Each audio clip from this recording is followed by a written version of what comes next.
Good afternoon, everyone, and welcome to the CNAS special event on spyware and security. Thank you to those who are attending in person, and a big thank you to our online audience for tuning in today. My name is Alexandra Seymour, and I'm an Associate Fellow with the Technology and National Security Program here at the Center for a New American Security. Today, we're going to unpack the national security concerns that stem from foreign commercial spyware tools, which are increasingly being used by authoritarian nations that seek to advance digital authoritarianism within and across borders. We have an hour and a half today to discuss this important topic, and we're very fortunate to be joined by Congressman Jim Himes for the entire duration of this discussion. We'll kick off with a fireside chat before welcoming our other guests, Steve Feldstein, who is here from the Carnegie Endowment for International Peace, and Chris Porter from Google Cloud, and they'll join us for the panel discussion portion of this session.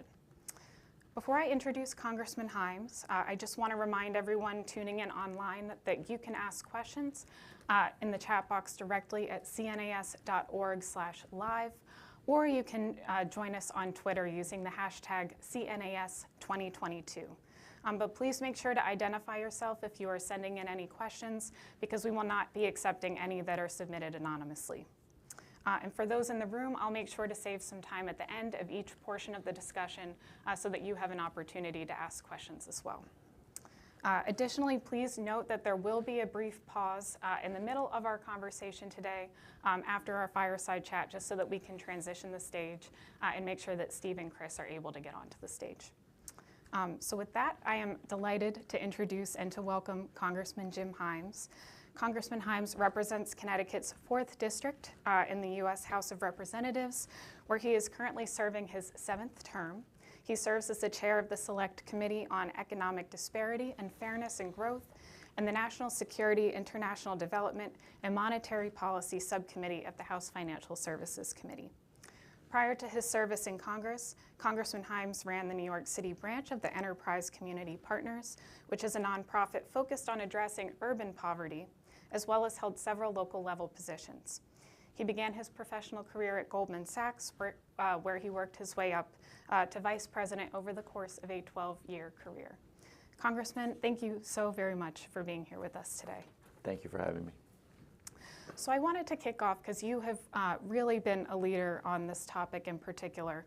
And in September, you and several members of Congress submitted a letter to Secretary Blinken and to Secretary Raimondo asking them, I'll quote, to provide specific details as to the steps the State and Commerce Departments are taking, not only to protect U.S. citizens and residents, but also to hold accountable companies that proliferate this malicious weapon and the foreign governments that are misusing it. So can you, for those of us who are unfamiliar in the audience, can you outline what spurred this letter and what some of the biggest national security concerns that you see with foreign commercial spyware? Sure. And again, thanks to CNAS and to all of you for being here and for focusing on this important topic. So the context here is, it wasn't in my introduction, but I've been, 10 years now, I guess, on the Intelligence Committee. And the Intelligence Committee had held a rare open hearing on the subject of spyware and the threat posed by that technology. It's obviously something that had been simmering below the surface. The hearing really highlighted, in particular, there were a number of witnesses, but there was one in particular, Karine Kanimba, whose father, well-known dissident in Rwanda, was a victim of spyware that allowed an authoritarian government to get into his device and ultimately was lured back to the country and remains in jail today. And when you hear that story, she was a particularly compelling witness, but when you hear that story, you realize that that this is really dangerous stuff, and it's a technology. It's in that category of technologies that are really frightening because they provide, just to give you one little slice of it, they provide, for lack of a better way of describing it, sort of superpower surveillance capability to anybody who purchases the technology. And I think most people are aware of this, but I mean, it is scary stuff. It allows for no-click, basically taking control of your device, Even when that device is off, we believe that there are some technologies that can take control of the camera, that can control all of the audio capabilities. And so now, simply by buying a license, and it's more complicated than that though, you now can conduct surveillance of anyone. It has subsequently transpired that a number of U.S. government employees, diplomats and others, were found to have this spyware on their phones in multiple countries, probably perpetrated by multiple countries. And so the point of that hearing was really to focus attention on that problem. The solution, of course, is a really complicated combination of technology companies doing what technology companies do, trying to patch vulnerabilities in the technology, and the U.S. government, of course, being really thoughtful about how to work with fellow democracies to, if you will, sanction, I don't use that as a term of art, but to come up with the right sets of carrots and sticks to keep governments from using this technology, maybe period, but certainly in ways that are inconsistent with our values. And I say maybe period because this opens up a whole other conversation about that always exists with technology, which is, hey, do we want to use it too, and under what circumstances? And if we use it, does that open the door to authoritarian regimes? So you get into that whole mess. So that's the background, and that set off, of course, a letter to the administration, which shockingly and probably coincidentally not, I got an answer to about an hour ago from the administration on how they're approaching this, this challenge. Yeah. Just bouncing off of that, is there anything that you're able to share from that off the bat? Yeah. So I haven't had a chance to absorb it in detail, but we basically asked the administration, what are you doing about this? You know, they responded with a couple of things that we already knew. Commerce placing a number of companies that, and they do this more broadly for the surveillance technology ecosystem, but placing a number of companies onto the entity list, which of course prohibits U.S. companies from doing business with those companies. Interestingly enough, I won't go through the whole letter, but the administration really made an effort at the Summit for Democracy to work with fellow democracies around a framework, a voluntary framework for how we might use this stuff and how we might address more authoritarian non-democracies from using it. And then interestingly, this caught my attention, the administration is preparing an executive order to prohibit U.S. government operational use of commercial spyware, and this is where it gets interesting, that poses counterintelligence or security risks to the United States or risks being used improperly. Any lawyers in the room are now, improperly. How is that defined? But anyway, that was their response, and I've had enough communications with them to know that they're taking this pretty seriously for all the obvious reasons. Yeah, no, absolutely. I think to dig into one other thing that was in the letter that you sent as well, and you mentioned you, of course, are on the Intelligence Committee, but you mentioned in that letter that there was a new provision proposed within the FY 2023 Intelligence Authorization Act. And for those who might not be familiar with what you outlined there, can you talk about what that bill included and maybe some of the challenges that you think it will address? Yeah, so the current version of the Intelligence Authorization Act has a number of provisions that we're hoping to get passed. I'm in a little bit of a grumpy mood because I think the most valuable provision would give the president the discretionary authority to sanction persons or entities who trade in spyware or contribute to the construction or deployment of spyware. The reason I say I'm in a little bit of a grumpy mood is that we're caught up in a classic sort of congressional furball over jurisdiction on this because the IAA is likely to get put into the National Defense Authorization Act, and in order to do that, you need four corners approval, that is, say, Republican, Democrat, House, and Senate, and there's jurisdictional issues, even though it's an obvious intelligence, national security thing. Treasury is involved in sanctions, and so now the banking, anyway, I don't want to go on because it'll just make me angry, more angry than I am. But anyway, that's the key provision, and that would obviously be a really positive development. Just the listing of a number of companies onto the entity list completely changed the weather around the world around this. So if the Congress could get its act together and speak with one voice and say, Mr. President, you've got the authority to do this, that would be a big step forward. But like I said, congressional stuff being congressional stuff, I don't know that we'll get it done this go around. Yeah, actually, that segues very nicely into the next question that I wanted to ask you. Just given that you've elevated this issue within Congress and you've mentioned that the administration is taking this seriously, as demonstrated by the letter that you just shared, but how have you seen throughout your time in Congress too, how their approach to or their awareness of this issue has evolved throughout the time that you've been in office? You know, if you think of the 535 members of the Congress and the mean age of that group of people, this is not 535 people who are at the cutting edge of technological innovation and developments, and I've got colleagues who I think still are struggling with text and email. So it's not necessarily an institution that is going to be at the cutting edge of technological developments. The good news is that there are subsets of the Congress that are very, very focused and very interested in this. And then when you hear, we're people, right? When you hear stories like Kareen's stories, when you start to think about the implications as a member of Congress, for example, of who might take control of that phone and what the implications of that might be, you don't need to be a technological expert to say, hey, you know, I'm gonna be interested in this and I'm gonna promote it. And you don't necessarily need to be a technologist to say I'm gonna, you know, steer my subcommittee in that direction. And that's happening. As you asked the question, weird analogy, but it's a little like, you know, because it's so in the headlines, crypto assets and cryptocurrencies, right? I mean, 5 years ago, there wasn't a member of Congress who would have recognized what a crypto asset was. 5 years ago, that would have been true of spyware, but because it's so in the news, the Congress is rapidly coming up to speed. Yeah, no, I think that's certainly something we see across a lot of technology areas, is so many of them pop up into the news cycle and people are hearing about them for the first time, but it does kind of create that sense of urgency to do something about it. So I guess going off of that too, as you move into your next term in Congress, what are some of the priorities that you have on this topic?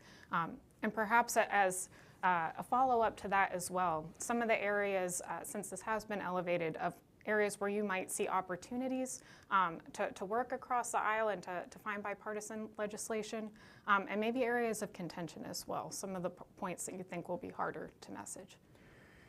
Yeah, I mean, the good news, first the context, right?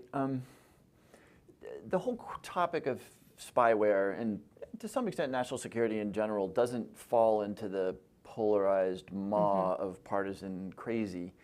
And so I think we've got a real opportunity to make progress on this issue. I don't know why I keep drawing the analogy, but I would say the same thing about crypto assets. You know, it just doesn't fit neatly into the left-right divide. And so I do think that we've got a real opportunity.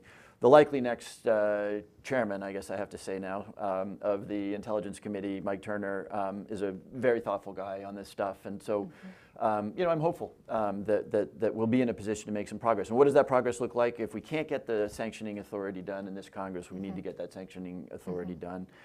I think we've got at least two other categories of areas where we should, I don't know if we're necessarily going to legislate, but be really thoughtful. Number one is how does the government interact with the private sector?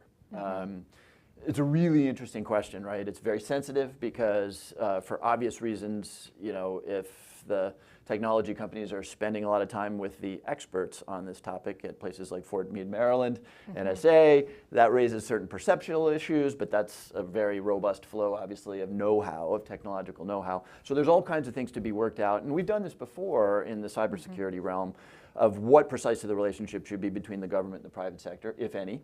And then there's an interesting conversation to be had. I was having it with a White House person just the other day. You know, the classic question raised by tools. Tools are tools, technology or technology. I was really interested, and I read that portion of the letter to you for a reason, a prohibition on the operational use. But, you know, we've been struggling with the going dark problem for a very long time, right? The fact that there's now encrypted technology, which from a privacy standpoint is wonderful, but from the standpoint of hiding human trafficking or drug dealing or terrorist activity is a real problem for law enforcement. So now we get into that classic conversation. Really? Do we really not want to have access to? Now, for us, it's a little easier. For us, I mean the United States. It's a little easier conversation because, again, we have sort of superpower technological capabilities. But we're not always the leader on technology, and maybe we want the FBI to have the option to be a leader on technology that could help stop. So it's the classic argument, but we need to make a little bit of progress in terms of thinking about if you are going to use a tool like this stuff, let's just say for law enforcement purposes, you better build the Fourth Amendment protections around the use of that, which we have not really in any meaningful way begun to do. Yeah, so actually to follow up, we'll probably pose this again in the panel discussion because I think it would be interesting to also hear Steve and Chris's perspectives on this as well. But on that note of maybe some of the legitimate uses of these types of technologies, so would you say that we really need to put those frameworks in place and to have that legal framework and those internationally agreed upon standards to be able to use it? Or do you see any legitimate uses off the bat? I mean, the last question is an easy one. Yes, if a tool is valuable in stopping terrorism or stopping child trafficking, I want to use that tool. But of course, I want to use that tool consistent with the legality laid out in the Constitution, Fourth Amendment in particular, and also just more broadly speaking, consistent with our values. Now, that instantly opens up internationally. If you say that we're going to use these tools in certain instances, Russia will say, yeah, so will we, and China will, so it instantly creates a little bit of static internationally. But of course we want to use these tools, but we want to do it consistent with the civil liberties of Americans. And it's a challenge, right? Because, new technology always poses Fourth Amendment challenges, whether it's reading a heat signature with infrared against a wall, which the Supreme Court, of course, just litigated, or in this case, I mean, one obvious challenge is, and here you pretty quickly get me to the limits of my understanding of the technology, but one of the traditional critical aspects of Fourth Amendment protections is that the government detail with great specificity what it is they are after and where it is. That's a long tradition of that. And if in fact a technology is essentially all-encompassing, that's very hard to do. In other words, if the spyware gives you access to the drug dealer's telephone and you want to get the emails, but you're not entitled to get the photographs and the contacts, it gets technologically tricky. This is but by the way, this is not a totally new concept. 702 FISA collection, right? A critical tool for intelligence collection is also very broad-based. It's very hard to get targeted emails without knowing who is on the other side, the recipient or the sender of that email. If that sender or that recipient is a U.S. person, that creates a whole bunch of constitutional issues. So it's not a brand new issue, but it's one that we haven't really sort of worked through yet. Yes, absolutely. So pivoting a little bit, and we were talking about different technologies too that continue to come up in conversations on the Hill. So there are other related discussions about comprehensive data privacy, lots of discussions about artificial intelligence and other technology areas that are related to this topic. But to what extent do you think that those debates can feed into the discussions that we're having here about commercial spyware and those ongoing conversations? Yeah. I know big, different issues too, and lots to unpack there as well. But I am curious, given especially with these technologies, AI-powered, leaning on data, and some of those as the concerns that we have. Yeah. No, I chuckle because a really thoughtful answer to the question takes you sort of out of the realm of policy and into the realm of evolutionary biology and philosophy. I mean, I could name for you 3 technologies. Biosynthesis, right? Where right now in Boston, somebody's like making a new animal, literally. Artificial intelligence, where somebody is pretty close to figuring out how to create a human mind. Quantum computing, which could render all encryption useless. These are technologies that have evolved more rapidly than our brain's ability to think about the values and ethics of their use.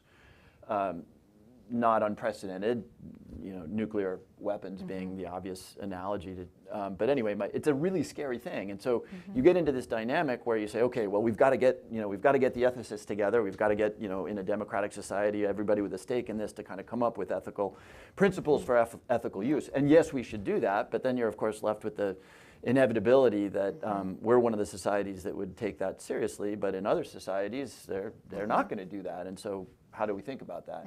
And it's pretty scary because some of these technologies, including the ones that I mentioned, are what's the right word? I was going to say existential. It's an overused word, but could radically alter the world. Yeah, no, absolutely. The ethical questions are certainly tricky and ones that we're working both internally and with our allies and partners to address. I have a question from the audience online, actually, and he mentioned cryptocurrency in this, which I guess catching on to some of the things you were saying. So this is from Jaewoo. He says that North Korea is well known for using ransomware, and there have been reports that it's stealing cryptocurrency and using it for missile tests. Can you speak to your perspective of North Korea when it comes to foreign commercial spyware, to the extent that you can? Yeah, ransomware, of course, is a close cousin to spyware, and it's one that I think is much more broadly known. Certainly after colonial pipelines, there weren't that many people around who weren't aware of the risks of malware. It's with respect to North Korea, if you can't make money being a normal partner in the commercial intercourse of nations, you're going to look for things like malware and whatever, tasking your diplomats to make money for you abroad. So not surprising. But it is a close cousin, and it is really scary in the context of North Korea, because again, this is a technology spyware which could give I keep using the rather awkward term, superpower capabilities to countries that are not only not superpowers but don't have the necessarily the incentives, even if they don't have the values, the incentives to behave in the international arena. The good news is today, and one thing you can be sure of is that technology propagates, but today, though it's not a pretty situation, the companies out there have some controls. NSO, probably the biggest and most well-known name in the space, said they apparently had a relationship with the Israeli sovereign government to approve licenses. So it does feel like now there is some visibility into a process to get those licenses, but you can count on that.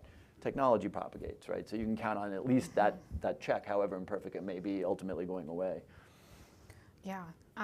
Actually, bouncing off of that, related to NSO Group.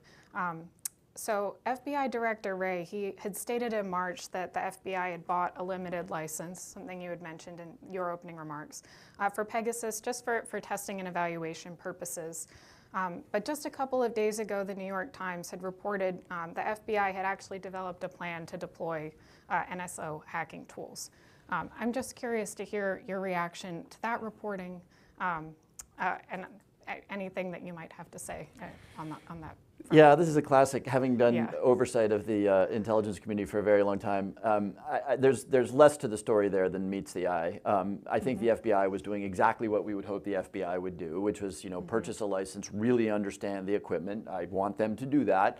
And then I think they were thinking about operational deployment. And my understanding is that they even had a mock argument in favor of operational deployment. That's very different than operationally deploying it, right? That it goes through a lengthy process. So I do think in that particular story there was less than meets the eye. I suppose you could parse Director Wray's words and I'm supposed to be very jealous of Congress's prerogative. You could parse his words to see if he was perfectly honest in his. My guess is that that FBI did what it should do, and a news story ensued. By the way, if they had deployed it operationally, I would be much more interested in the story. But at the end of the day, they didn't, and there's an ongoing conversation, of course, of whether they should and under what circumstances, and sort of alluded to in that letter. Yes. So I guess just to follow up on that, so you would see that there is a role, at least in the research and development context, for these types of technologies, because they had claimed testing and evaluation, they had developed the plan, but ultimately understanding it in the research and development context is something that you think is okay. Well, not only okay, essential. I don't want any technology out there that our people don't understand, because it will propagate, and I want our people to understand that technology. So from an R&D standpoint, absolutely. In fact, it would be negligent, in my opinion, were they not to explore and understand technology that could be turned against Americans, as it has been. Obviously, the operational deployment thing is a whole other conversation. But again, did they have a unit that was thinking about why and how you would make an argument to deploy? I hope so. I just hope that they also had a unit thinking about the counter arguments. Yeah, absolutely. So we have a couple of minutes left just for this portion of the session. I wanted to see, we're going to do Q&A for both portions, but if anyone has any questions just for the congressman, would be happy to take them from the in-person audience now. And for those also online, remember you can submit your questions cnas.org/live or on Twitter using the hashtag CNAS2022. In-person audience. Yes, ma'am. And just wait one moment, we're going to have a mic come to you just so that the audience online can hear. Thank you very much, and thank you, Congressman Katrina Manson from Bloomberg News. I was interested by your comment, obviously, about US diplomats having been spied on in the past. Can you give us your update of where you think that problem is today? Has state dealt with it? Has it got worse? And of course, I'm mindful of the reports of Liz Truss's phone when she was UK Foreign Secretary, that her personal phone, she was doing diplomatic dealings on it through WhatsApp. Do you ever question what US officials are doing, and of course her counterpart in the US, Secretary Blinken, with his phone? Yeah. I can't give you a lot more on the U.S. diplomats. As you might imagine, there's a pretty substantial investigation underway, but multiple U.S. diplomats were targeted in multiple locations. Beyond that, I can't go beyond that. And then, of course, you raise a really, we've alluded to this conversation, and of course, this really blew up in the early parts of the Obama administration when it turned out that I guess there were reports that, I can't remember, thinking 10 years back now, but there were reports, of course, that U.S. intelligence had collected from some of the devices of our allies. And I think that at the time, President Obama, made apologies to some European leaders and established new procedures. And I'm not sure there's a solution to that problem, meaning we're always, I might accept the Five Eyes, but we're always going to have an interest in understanding conversations that are happening behind closed doors everywhere for multiple reasons. And so this is a problem to be managed. And I think each relationship is somewhat different. I do think that in my own personal opinion, I think that collecting on our NATO allies was probably a really bad idea. I think that was probably what the president at the time felt. But I do think it's really worthwhile not just having these conversations inside Washington, D.C., but having these conversations in the open with our, you can pick your venue, Five Eyes, NATO, groups of democracies, G20, so that we're at least creating some understanding of what other people may think. But we're not going to stop collecting. We're just going to try to manage that in a way that the costs and benefits make sense. Other audience questions? Yes, right there you go. Thank you. Hey, good afternoon. Jeff Seberline from Johns Hopkins SAIS. Thank you for being here. If I have my Connecticut geography right, I think your district is home to one of the most advanced semiconductor companies, ASML. They have a location there, and they also have locations in Taiwan. Since we are talking about kind of advanced technology, I was wondering if you might be able to speak a little bit on some of the recent developments, both from the executive and legislative branches about kind of semiconductor decoupling and how that plays, and how what kind of steps we should or should not be taking to kind of ensure our own U.S. interests in that regard. Yeah, let me give a brief answer because it's a little bit off topic of what we're talking about here, but it's a really important question. Look, I think that two really good things have happened. Number one, if it can be said to be any benefit coming out of the last 2 years, because it was not 2 years with much benefit, it was the awareness of the fragility of supply chains. And the old consensus that it didn't matter where we did stuff, whether it was masks or advanced semiconductors, that consensus is gone. So now we're having this conversation about, onshoring, friendshoring, nearshoring. It's a good conversation to have. I also think that it is, it can lead to a false sense of security. So we passed the CHIPS Act and on to the next thing. It will be a generation before there is not profound vulnerability to the semiconductor supply chain in East Asia. And it's not just Taiwan, it's Korea and China itself. So I think we took some good steps, but I think that the perceived benefit was maybe exaggerated relative to the still profound interconnectedness of these supply chains. So the piece of it that we need to not forget, and I feel this every single day in Washington, which is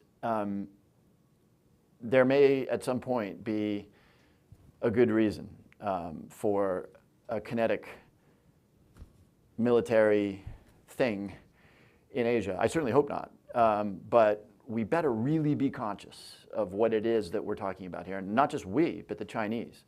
You know, you could run the CHIPS Act out for 30 years, and a war in Taiwan would still devastate apocalyptically the global economy. So we just need to be conscious of the fact that we didn't fix this problem with the CHIPS Act. We may have made it better, but we did not fix this problem. We're still interconnected in a way that would make the economic dislocation associated with the pandemic look like child's play were there to be a massive disruption in East Asia. We probably have time for one more audience question in this session. I think you had your hand up first, and we will have more Q&A. Matt Scott. I lead the intelligence division for a U.S. contractor.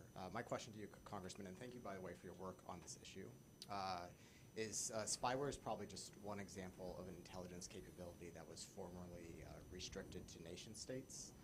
How, and as a longtime member of HIPC, how does the U.S. intelligence community maintain its decision advantage, when its capabilities are increasingly available to actors who aren't nation states? Yeah, it's a great question. There's an obvious but unsatisfying answer, which is that we continue to invest in the people and the education and the capability that makes sure that those who are at the cutting edge of technological innovation are doing it in the service of U.S. national security. That's what we've always done. We got to keep doing it. It's a little bit of an unsatisfying answer because you'd like to believe that maybe there's a way that sort of solves the problem, but there's not. And my own intuition is that we'll do all sorts of work around Fourth Amendment protections on the use of this, and we'll get together with our fellow democracies and do. The real answer here is going to be what the real answer always is, which is the technology companies are going to figure out how to close the doors that are open today, and they'll do that. They will do that. And then, of course, you're going to have the next NSO figure out how to find new doors. And so I just think that's a dynamic that exists. And I don't believe that there's any particular tectonic change that will bring it to an end. So we do need to make sure that we are at the cutting edge of technologies. I went through that whole San Bernardino Apple thing, where Apple refused to open up the phone, and I had lots of conversations with Apple executives. In the end, I sort of sympathized with them, which is, please don't make us do it, because if you make us do it, the Chinese will make us do it. And by the way, if you want us to give access to you, other people will. So there was that whole argument. So anyway, unsatisfying though it may be, I think the technology companies need to do what they're good at doing, which is closing the vulnerabilities. And the folks up at NSA and FBI and Secret Service and everything need to stay at the cutting edge in order to try to collect in the ways that we don't talk a lot about, but which we will continue collecting. Great. Well, thank you very much, Congressman. As I mentioned, we're just going to take a very brief pause. So for our online audience, please make sure that you stay with us. We're just going to quickly transition the stage and bring up our other panelists for the next part of our discussion. So thank you all. Just one moment.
Back, everyone.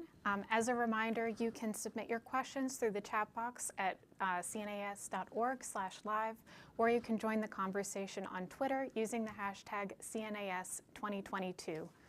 And for our in-person audience, thank you for bearing with us as well as we went through the transition. We are very delighted to now have a full panel on stage joining Congressman Himes and I. And I would like to introduce them to you. So first we have Steve Feldstein. He's a senior fellow in the Democracy, Conflict, and Governance program at the Carnegie Endowment for International Peace, where he focuses on issues of democracy and technology, human rights, and U.S. foreign policy. He previously served as Deputy Assistant Secretary in the Democracy, Human Rights, and Labor Bureau at the U.S. Department of State, as well as held positions on the U.S. Senate Committee on Foreign Relations and in the U.S. Agency for International Development. And then we also have Christopher Porter joining us. He is the head of threat intelligence at Google Cloud and a senior fellow with the Atlantic Council's Cyber Statecraft Initiative, where he focuses on cyber diplomacy and AI as a security issue. He previously served as the National Intelligence Officer for Cyber, leading the U.S. intelligence community's analysis of foreign cyber threats and threats to U.S. elections.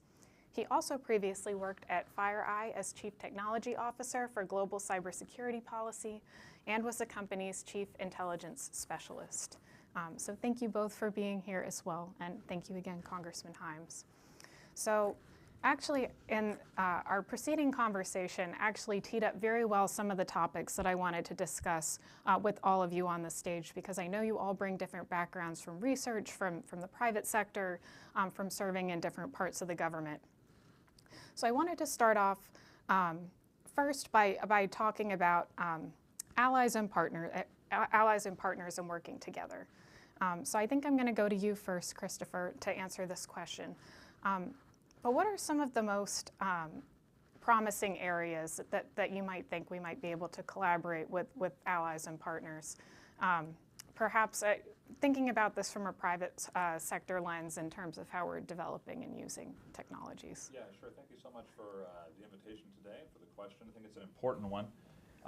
What the United States and its allies share in common is rule of law, protection of individual privacy, commitment to defending human dignity. I think the answer to your question is rooted in the nature of the problem. In your letter, Congressman, to those departments, you described it as a weapon. That's a common way of describing cyber tools, but I think it really applies in this case.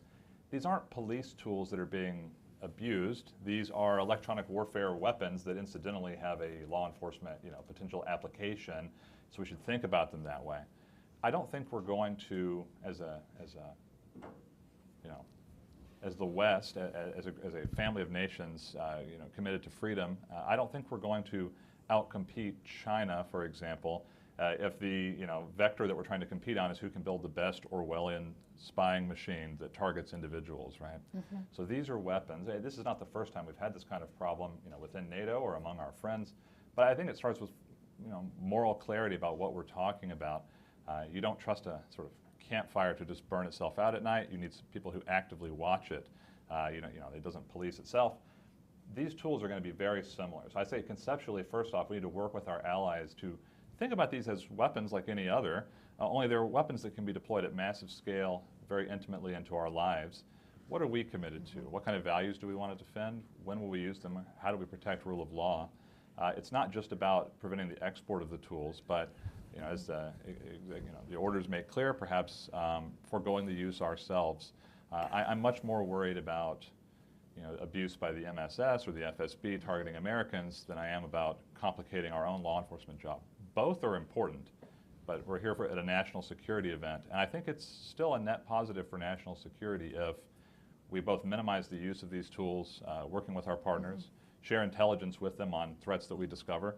Google has a long history in this area. We've caught a number of vendors since 2017. Every few years we catch them developing exploits against Android or against Apple's systems, and we expose that publicly. So greater sharing of intelligence on threats with our allies, but also a sense of what kind of government do we want to live in, because these weapons fundamentally restructure in a way that we haven't dealt with since the invention of the telegram, what the relationship is between a government and the governed. So now you've got countries that are essentially doing domestic security work, but outside their borders. And we talk about Russia and China, and we're very concerned about peer competitors doing this and infringing on constitutional rights in the United States. But as you pointed out earlier, Congressman, I think very well, it provides power to a lot of other actors as well. One of the original cases Citizen Lab discovered was targeting of, I believe, Ethiopian dissidents here in Washington, D.C., running a sort of expatriate newspaper. The fact that they, operated down the street from FBI headquarters didn't protect their constitutional rights from this other government trying to silence their voice. So I would just say a commitment to shared values, sharing intelligence, and since I work at Google, I have to say I think it's true. A lot of the solution, yes, is policy. A lot of it is also letting engineers do their jobs, right? Letting us build secure products. You pointed to the San Bernardino case, but there's many other cases. It's going to be a net positive both for your personal privacy and human dignity, but also for national security if you let engineers build the most secure products possible and not force them to introduce more doors to open. I think that's obviously a technical positive. So. Yeah, no, thank you, Christopher. Congressman Himes, the same question for you, but curious from the government to government engagement perspective with allies and partners, and perhaps in looking at how we're setting standards, what you think that cooperation should look like. Yeah, I think the conversation, that kind of conversation, we were sort of alluding it from the young woman who asked the question. The conversation is really important for at least two reasons. Number one, to understand how our allies think about, even the values. I mean, it's a mistake to say that, that the values of the United States are precisely the same as the values of the UK. Right? UK doesn't have a First Amendment, so we differ a little bit in terms of these things. Germany has its own tradition for historical reasons of how they think about surveillance, which is very different than the way we think about it. Maybe not very different, but different than the way we think about it. So it's always worth having those conversations so that we aren't surprised by each other, and so that we are not undertaking activities that would damage the alliances, and so that we, third, so that we as democracies with maybe not perfectly coincident values, but with related values, send a signal to the rest of the world that we care about this stuff. That if you do try to, surveil U.S. persons, and an Ethiopian working in Washington, D.C. is a U.S. person, legally speaking, that there will be consequences. So I think these conversations, even if they don't necessarily solve the problem, are really important. Steve, do you have anything else to add on any of this? Yeah, I think we've opened up a pretty robust discussion, and there's a lot of things that are worth talking about. I would put a fine line on one issue, which is that I think there's a difference between the private sector, between commercial vendors being able to proliferate these tools in a way that's unregulated, that is prone to abuse, versus having in-house capabilities that are run by intelligence agencies and departments around the world, hopefully in democracies where there's the rule of law, but sometimes not, where at least you are able to have some degree of coherence and some degree of accountability within that process, whether it's diplomatically or within the countries themselves. But when you have rogue operators like NSO Group, Cytrox, Verint Systems, Cellebrite, name your vendor, and let's also be honest about them. They are based oftentimes in democracies. NSO Group was incorporated and built from in Israel. It was a partner and ally, and so I think the lines get very complicated when it comes to the private sector side, and that's where I think from the human rights community and from many others, there's a lot of concern about what this proliferation means. Yeah, no, thank you, Steve. I actually want to stay with you on that point too, because I think the human rights aspect is really important for this conversation. And I know we're having a national security discussion, but this is of course something that we need to keep forefront as well. And I know you've done a lot of work on this too, so also want to be able to hear some of your expertise about some of the trends that you've seen growing with the use of commercial technologies as relates to further surveillance state efforts and otherwise, if you would be able to share maybe some of the trends you've seen. Yeah, sure. So, I mean, one of the things that we know is that the number of countries around the world that are taking advantage of these tools is increasing quite a bit. I think it's something like at least 82 countries around the world. There's documentation that they're using any combination of different types of spyware. Again, whether it's zero-click, whether it's other types of malware that's around. And so, one of the things we have to recognize is that it's growing. I'm not sure there's a way to put the cat in the bag, in the sense that at this point we're seeing kind of a democratization of spyware. and that even if you were to close down the biggest operators, if you were to put more entities like NSO Group on an entity list, and you were to see Europe to do something commensurate, and if Israel were to start cracking down and reducing the licenses, I still think you'd have a problem. I think it would cascade down into more informal hacking groups, and this is already something that we're seeing anyway. And so, in a sense, we are facing a dilemma where this type of technology, the further we get along, the more it's not limited to high-level, sophisticated, revenue-producing commercial spyware firms, let alone in-house capabilities of entities like NSA and so forth. So it is spreading, and I think that's something we have to think about. Nonetheless, I do think that regulations and pushback can have an effect, and I will look at the entity list as a really great example of what a concerted act by the U.S. government, despite diplomatic pressure by Israel, has done to really hamper the ability of NSO Group to operate as a profit-making entity going forward. And I think we could see more of that. We could see more of that from our democratic allies, such as in the European Union, which doesn't have a similar type of list yet. But I think that even the reputational and symbolic effect of putting companies like that out there and saying, look, this is the line, and I think that can have a virtuous effect, even if it doesn't solve the overall problem. Yeah. Now, actually, a related question, going to you first, Congressman Himes, related around this messaging, and I think that was a really good example that you just offered, Steve, of talking about the entity list and even just the messaging of that and drawing a line between democratic versus maybe more of an authoritarian use. So my question for you, Congressman Himes, is around the messaging. How effective do you think that our messaging is right now around democratic versus authoritarian use of these types of technologies? And what are some of the things that you think the public still needs to better understand to wrap their heads around this issue?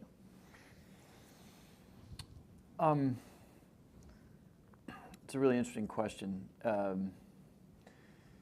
It's an interesting question because I think I think as far as what people think of the U.S. government's position on this stuff is anything but constant. I joined the Intelligence Committee, and 3 weeks later, Edward Snowden did his thing, and so there was this massive backlash, and all of a sudden, everybody was saying, "Oh my God, the United States has been doing this or that." And I think that we swing back and forth in the perception of our allies, and in particular, and I care most about our allies because Russia and China don't, their opinions of what we're doing matter less than our allies and persuadable non-allies. I mean, we sort of talk about this as though it is simply the U.S., Europe, NATO, and China, Russia, North Korea. The fact is you've got 100+ countries that would care a lot about what we said and did. And so I think it's really hard to answer the question about, are we consistently perceived as 100% dedicated to the preservation not only of our U.S. person's privacy, but of privacy around the globe. I think it really varies depending on a whole bunch of factors. But that's not a reason to ever give credence to the constant whataboutism of our antagonists, right? There is a fundamental difference between U.S. Fourth Amendment sanctioned surveillance and what they do in China, and we can't fall into this notion that they would love to have us fall into that. No, there's really no difference. And yeah, no, thank you, Christopher. I'd really like to hear your perspective on this question as well, particularly from the threat perception standpoint too, in terms of how we can think about the threats that are coming from more authoritarian regimes and how we can kind of paint a picture of more of a democratic use. Thank you. Yeah. So let's just this in the abstract you could have a security versus privacy kind of discussion, but let's talk empirically what actually happens in the real world. At Google, out of the 9 0 days we discovered in 2021, 7 of them were developed by private companies. Again, this isn't a police tool that is somehow being abused or something. It's the other way. And in fact, to some degree, most of the problem, I share Steve's perspective. I have less concern about the U.S. and its allies developing in-house capabilities or having contract, right? That is a reasonable thing for a nation state to do. But when you start allowing the police in an authoritarian state to wiretap us here in America, is that a military act that's a national security issue? Is that an invasion of my constitutional rights? Well, it's all of those mixed in together. But I think it is important to know that most of the observed problem that is going against users of those systems is coming from these private companies on the high end of the technology. And they're also not usually going after human traffickers and terrorists and things like that. I'm sure that is what the FBI would do with it. I don't really have any particular concerns. Obviously, you know, anything could happen. But in general, as an institution, I don't have any concerns about how they would use the technology. We live in a country with the rule of law. You know, around the world, most of the actual threat that most human beings face on their phones in particular are going to be people who are political activists, human rights activists, journalists, academics who are researching things that are uncomfortable to whomever. That is the large majority of who is actually targeted with this. So I don't think anybody on this panel thinks that way. But in the abstract, when you read about this in the newspaper, one might be inclined to think, well, I don't know, why shouldn't we give police these powers and encourage these developments? But that's not actually how it's being used. Again, it is mostly being used as a tool of domestic stability enhancement. That's why it's the domestic security services in some of these countries that do it as opposed to the foreign intelligence services. It varies by country, but a lot of the activity is conducted by their equivalent of the FBI. And to prevent protests on their streets, they're targeting journalists in America or whatever.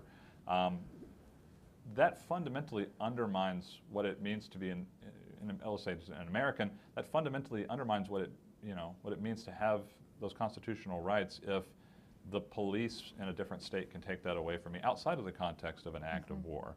So yeah, I appreciate the question, but just for context, this is mostly used as a tool of transnational repression as part of a domestic governing system.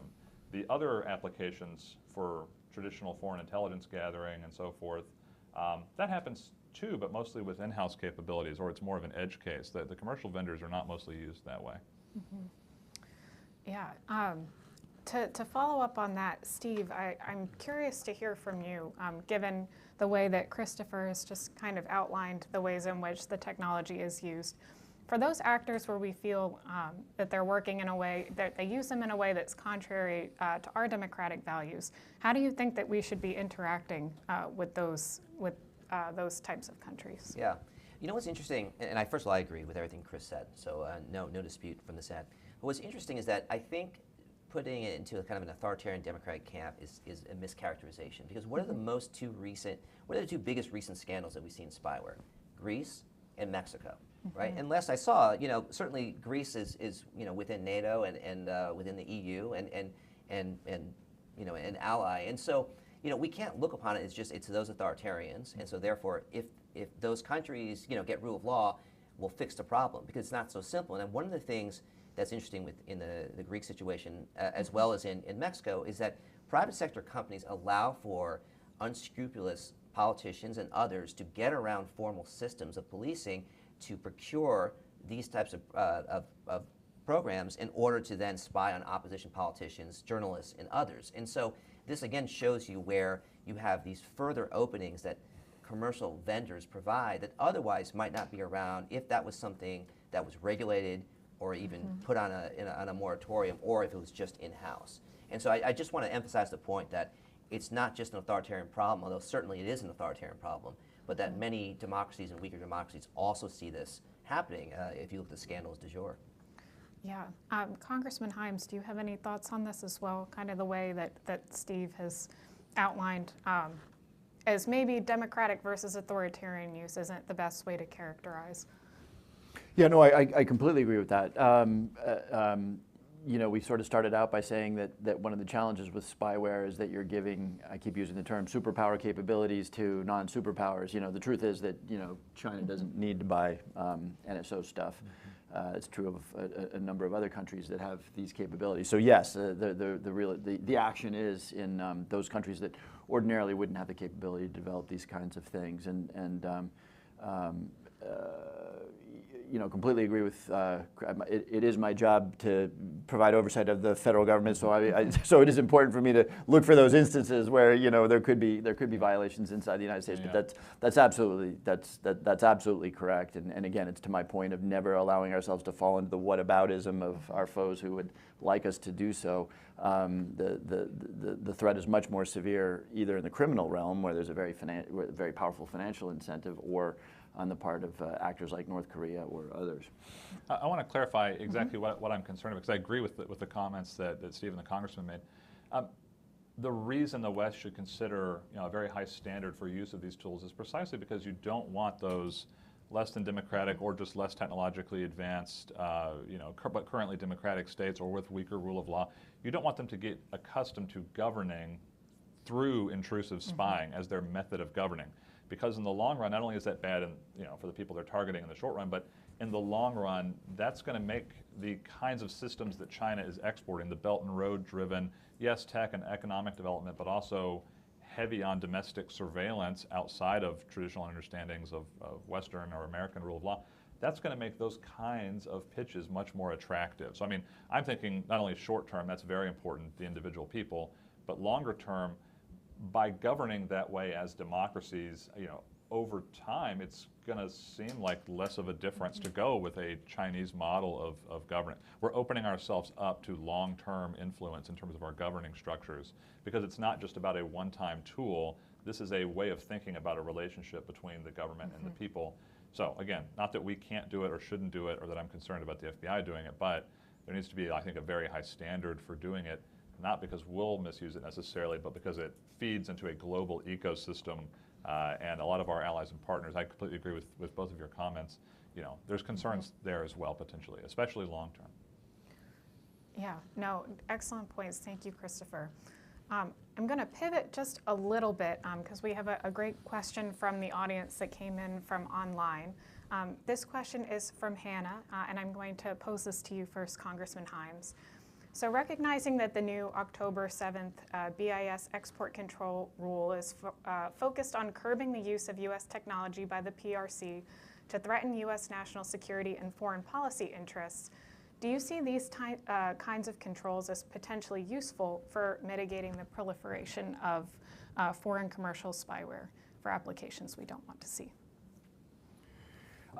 They're unquestionably useful. All of the, the whole CFIA structure, the whole, all of these controls are useful. They don't solve the problem. Technology is really, really hard to control. And the longer technology is around, and I'll defer to Chris on this because I sense it, but he sees it. The longer it's around, the more it will propagate. I think that's probably true of any technology. So when you're talking about really cutting edge stuff, reference was made to ASML, the cutting edge, tiny nanometer lithography, you can probably be pretty effective for a period of time.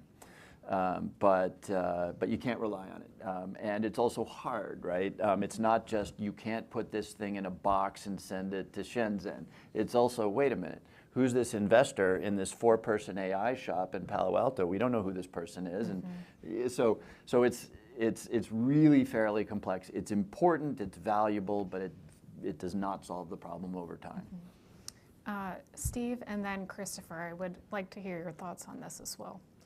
Yeah, I think it's slightly apples and oranges in terms of that particular BIS directive and what we're talking about when it comes to spyware. I think with spyware, we're looking at general use technology, and one that, as a congressman rightly says, is proliferating very quickly, and frankly, you won't be able to sort of stop that. You can sort of slow down more advanced aspects. But here, I mean, we're talking about very advanced microchips that power the most sophisticated applications, and one where it's the ability to replicate that is not a capacity you can just build overnight.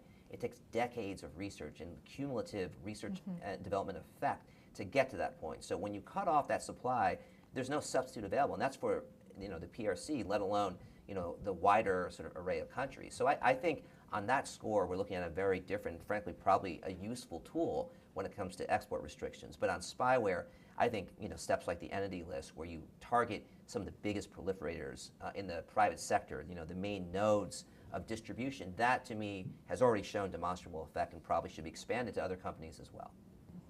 Christopher, I'm going to beg off of any solutions-related questions. As an intelligence analyst, I'm an expert in problems, and I defer to smarter people for solutions. I'll just give you food for thought on conceptually what do I think is happening here. A good way to think about this is about concentration of resources. This is the threat that we're having. You're taking a country or a company's intellectual, technological time, resources, you're putting them against one target. Okay, so almost any individual is going to be outmatched by a very sophisticated, spyware company in terms of the resources that you could possibly deploy to defend yourself. But that changes if, you're backed by the engineers at, Google or another large firm who can put a lot of effort into defending you.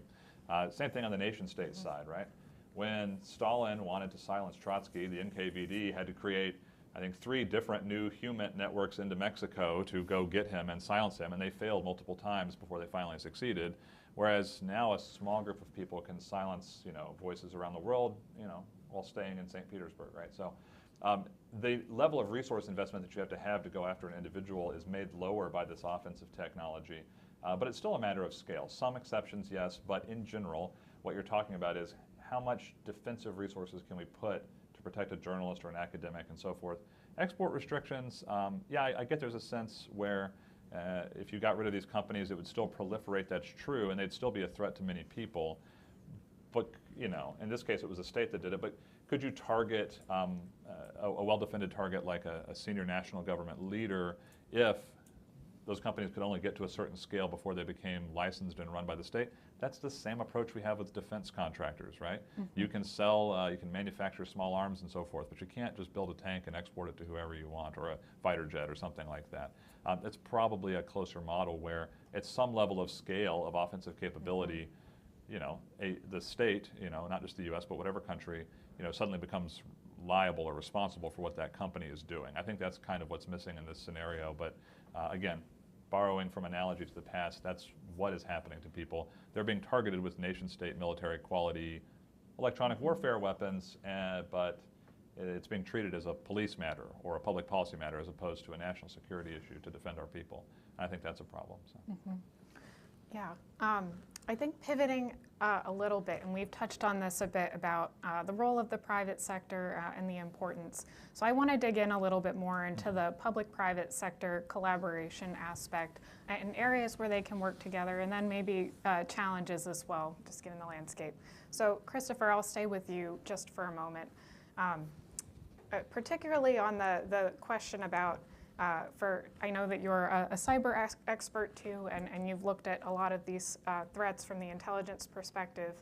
I'm curious to hear what types of opportunities that you see for collaboration to address some of the threats that we're seeing, given the ways that authoritarian regimes use these types of technologies. Yeah, absolutely. I'll just say broadly that this is just my personal view. I feel like the private sector, when it comes to cyber defense, is just inherently going to be better at doing a very good job of defending people at enormous scale, right? At Google, we defend billions of people. If I catch a foreign cyber threat group doing something, very quickly we can turn that around to almost every user on earth of our products and defend them, right? The government, even when working at full speed, inherently slower. You got to get approvals for things. There's legal issues involved. There's declassification and so forth. Okay. But the hardest of the hard problems, really require government effort. I mean, so I think the partnership looks a lot like what you see with CISA, which has JCDC. There's a number of other excellent fora for collaboration. It's not, I think when we discuss these things publicly, it's often about everyone coming together and sharing cyber threat intelligence, sharing threats that we know about from spyware companies.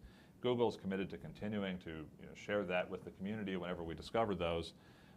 But I think it's also really, I just want to acknowledge the important role that not just the U.S., but British and other allied and friendly governments play using their unique powers to discover threats, right? Technology that's still in development but hasn't been deployed yet, who the new bad actors are and so forth. They've got an anticipatory ability to get ahead of the problem. I think if you're the president or anyone else responsible for looking at a whole country, what you want is to quickly take those lessons learned and have the private sector engineers apply them to fix the problem at large scale for everyone.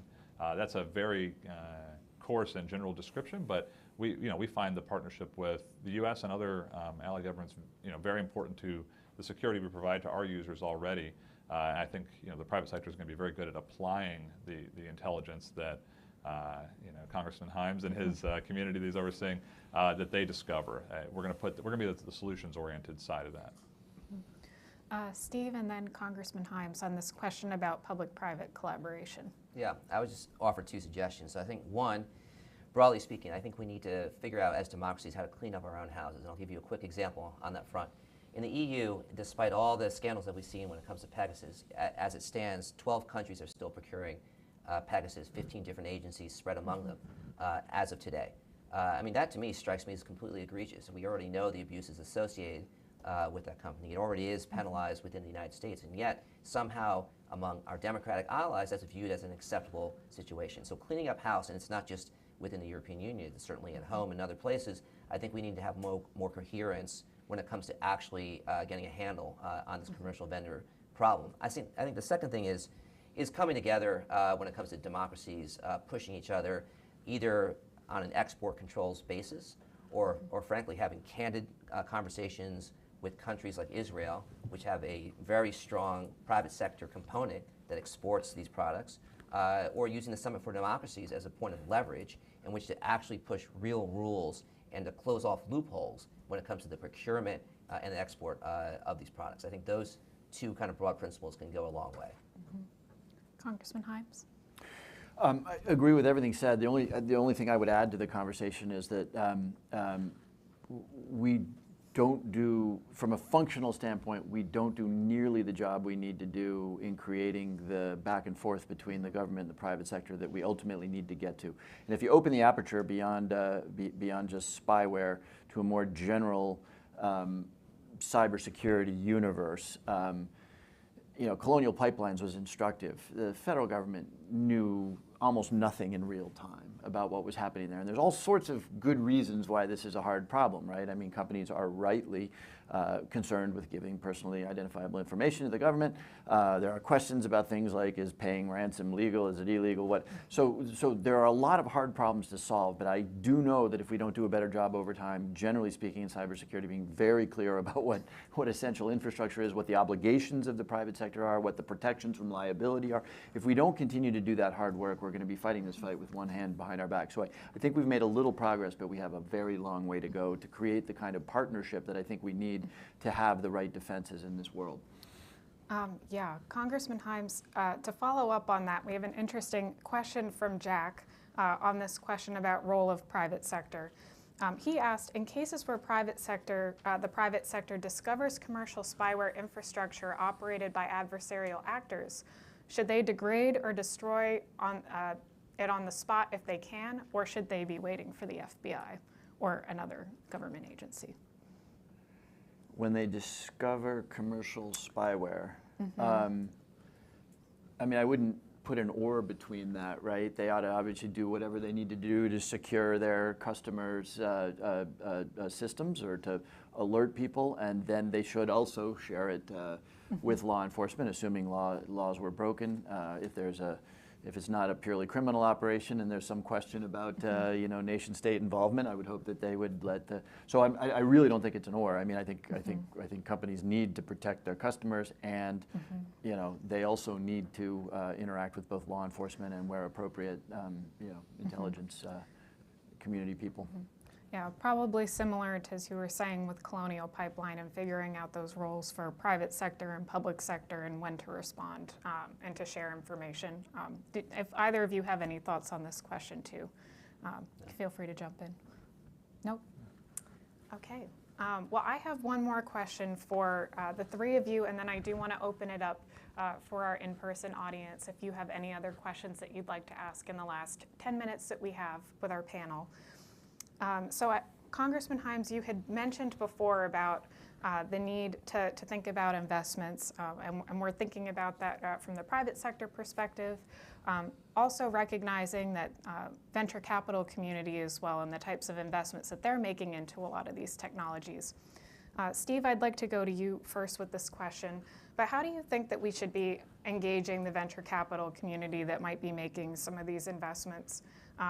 And maybe even broadly, just the commercial sector writ large, as they're thinking about investing into their technologies to make sure that they're doing it responsibly? Yeah, sure. It's a great question. And actually, there has been, I think, a lot of progress on this front in the sense that a lot of members in the digital rights community have identified entities like Francisco Partners, Novo Pina Capital, both of which have been investors in a variety of different spyware companies and have written letters, have advocated and pushed for them to divest their support from these companies. And so I think that ought to be something that is included much more explicitly using a host of measures. It could be through ESG indicators, otherwise, but to really kind of elevate that to the forefront and say it's no longer good enough to sort of disclaim any prior knowledge about what your underlying investments are actually doing, what their behavior actually is. You have a duty and a responsibility of care when it comes to the money and support you're giving in. I think that is a really important principle, and frankly, I would open up even strategic litigation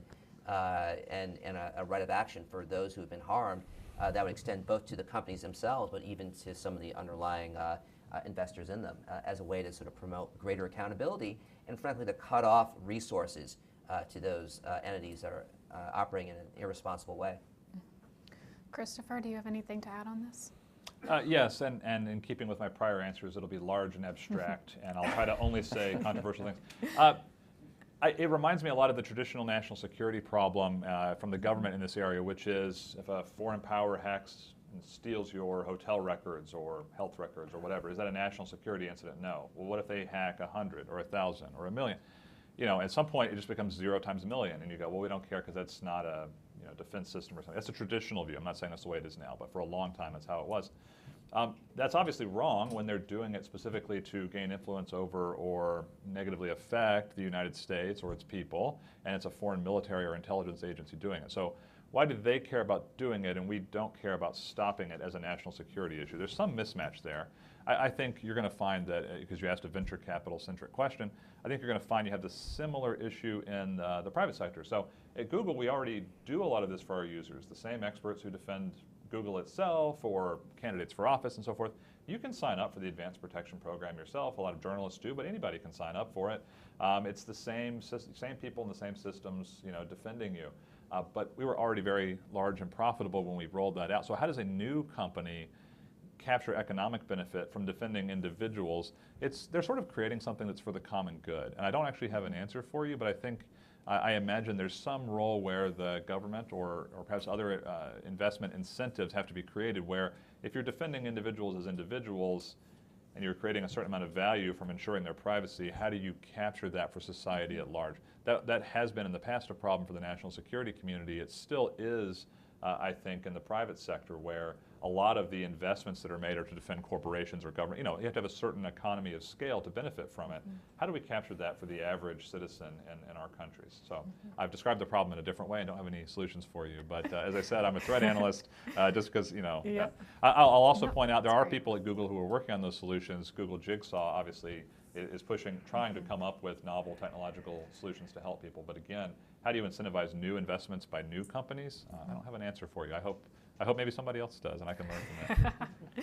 Congressman Himes, any final Yeah, I really thoughts don't on have much this? to add. I thought Steve gave a very sophisticated answer to the question. The one thing I might add, and this is sort of strange coming from the government representative here, industries and corporations have different cultures and care more or less about cultures and ethics. And I do think, in addition to everything that Steve outlined, there's a venture capital ecosystem, right? Venture capitalists care whether they co-invest with each other. They make judgments about who do we want on the cap table and everything. And again, it's not the government guy's role to say this, but my hope would be that there would be leaders in that industry trying to suffuse the venture capital industry with a sense of values, a sense of very positive culture, and that would propagate. It'll never be perfect. There will always be rogues and outliers, but there's a difference between an anarchic, nothing but profit-centric culture and one that tries to act according to a set of values and ethics. Absolutely. Well, I'm going to open it up for the in-person audience if you have any questions. Just raise your hand and then we'll make sure that the mic gets to you so that our online audience can hear you as well. Yes, in the front. Hi, Tim Starks from the Washington Post. I wanted to ask you about the letter that you mentioned from the administration. You said there was a section where they talked about prohibition of this kind of technology, but there was some verbiage that was caveat-laden or perhaps conditional. What do you think a ban should look like? And I, of course, welcome the others if they wanted to say something on that as well. Do you just chop off the end of the sentence? Is it that easy? Yeah, no, I'm referring to it because I literally read it on the way over here. It just landed in our inboxes. But I'll read it again. An executive order to prohibit U.S. government operational use of commercial spyware that poses counterintelligence or security risks to the United States or risks of being used, risk of being used improperly. So what I read there, and again, you're getting it an hour after I did, what I read there is that generally speaking, you know, we want to come down hard on this stuff, but we want to leave some doors open for something and somebody. So again, I don't want to try to give you what they mean by this, because you should ask them that, but you know, what they're very clearly not saying is that there should be an operational ban on the part of the U.S. government with respect to any of this technology. But do you think that it should just in the sentence earlier there, is there a way to have a ban that you would like? So I think I talked about this a little bit in the previous Fireside chat. So maybe just reiterate the way I feel about it, and it's just me.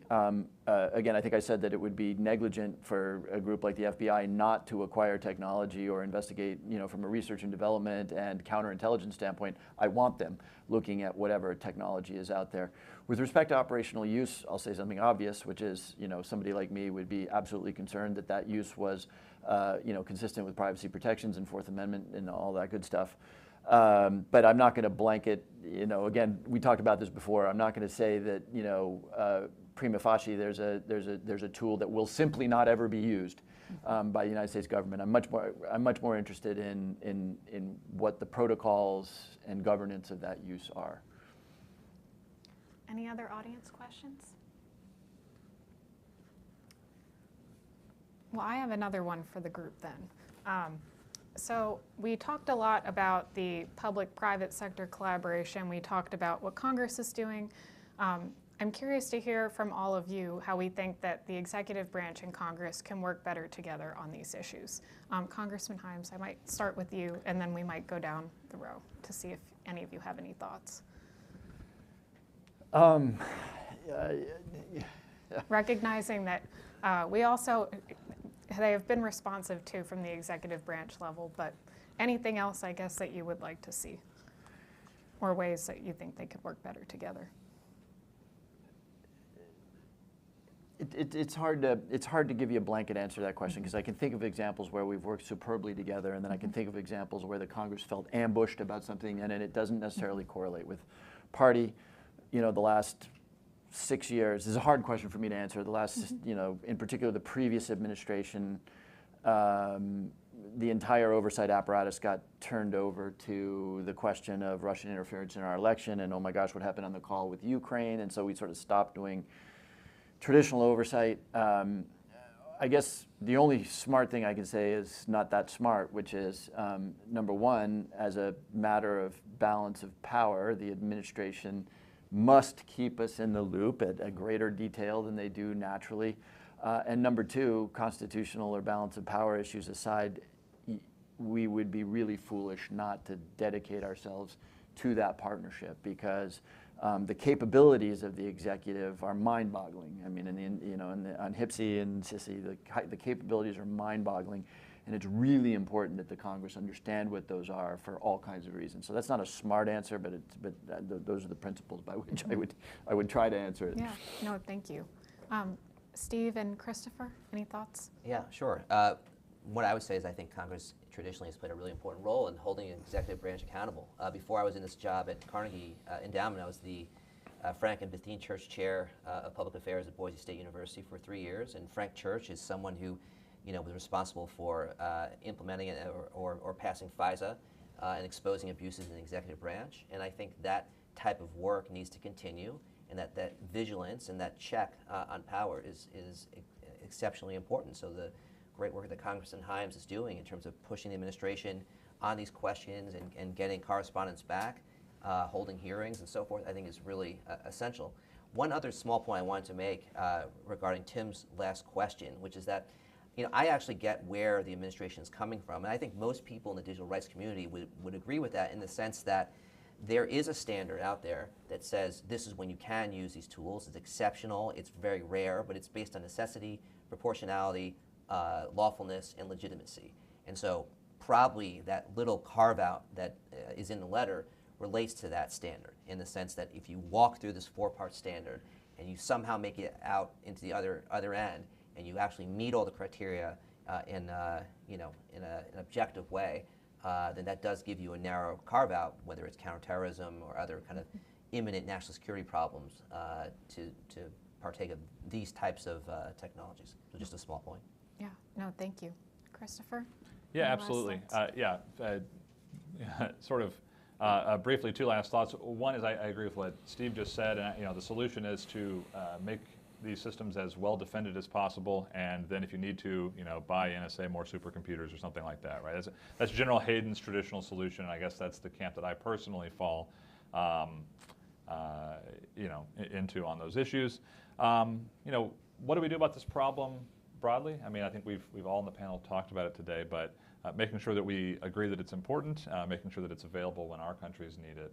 I don't really have much to add beyond that. Yeah, no, that's great. I think we have time for one more question. I'll scan the audience again if anyone has any questions. And if not, I have one more from online, which I will ask, and that will be our last question to wrap us up. So I will go to you, Christopher, first for this one. So TikTok may not have been created to be spyware, but it exposes millions of American users to similar exploits with the added complication that users install the vulnerabilities themselves. How, if at all, do apps like TikTok fit into this conversation? I think I'll probably defer to Steve or the Congressman That's on that fine. question. I wasn't quite ready for the TikTok question, though that seems to come up a lot. I'll just say something very briefly, which is that I think there are legitimate concerns about TikTok's operation here, and one thing in particular that really bothers me is the fact that TikTok benefits from the market of the United States and all the rule of law protections and so forth that allows that market to thrive. It gains immense profits from that as a result, and yet overseas it feels that it doesn't need to adhere to any kind of rule of law standards or democratic standards. Look at what TikTok's doing in Russia. It censors any kind of information about the war coming from any sort of source, whether it's internal or external. And so how can that discrepancy be allowed to exist? How can TikTok both benefit from the profits and the revenues of the United States, and yet, on the other hand, egregiously flout human rights and democracy principles worldwide? To me, that's just one of many concerns, I think, that are legitimate when it comes to TikTok. Congressman Himes, do you have anything to add to that? Just one small thing, which hasn't come up, but should come up whenever we talk about cybersecurity generally. We do need to do a much better job at propagating in the general public transparency about what's happening here. I don't know what percentage of the American public would know the history of TikTok, who owns it, that kind of stuff. I would expand the conversation to say far more people need to understand the psychophysiological effects of the algorithms on the social media platforms, and why they get addicted to these things. Far more people need to do two-factor authentication.